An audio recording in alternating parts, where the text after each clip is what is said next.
तसेच आपण आपल्या कापसामध्ये ड्रेंचिंग केलेली आहे बघा.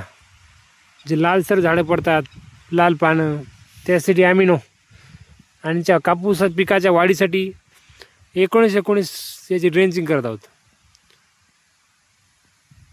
त्याने आपल्या कापूस पिकावर जोमदार वाढ होईल आणि ॲमिनोमुळेच आपल्या कापूस हिरवा राहणार नेहमीच. पिवळेपणा जाणार नाही, लालपणा जाणार नाही.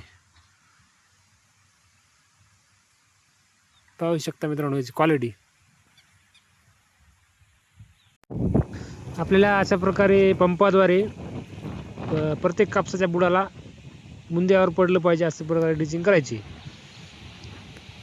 कारण पाऊस कमी आहे सध्या. पाऊस चांगला झाला कापसाला जरा उन्हामुळे जरा हे होते, थकवा पडते. त्याच्यामुळे त्या बुडालाच आपण ड्रेंचिंग केली पाहिजे.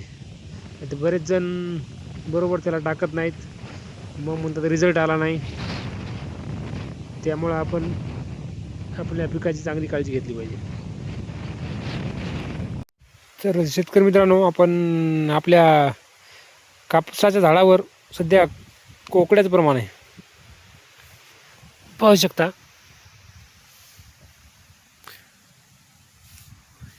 हा कोकडा आणि नंतर हळूहळू चालू मोवा होतो. याच्यावर पांढरी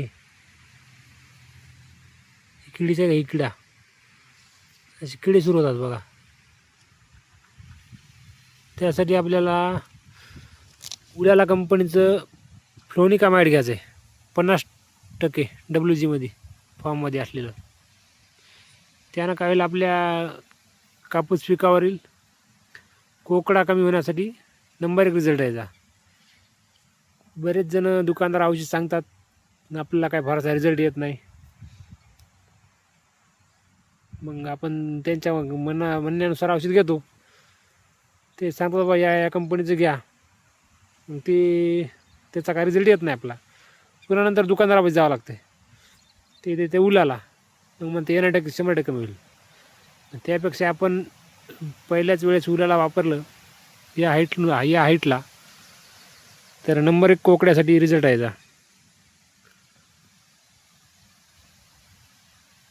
कापसावर तेज आहे, नंबर 1 कापूस आहे.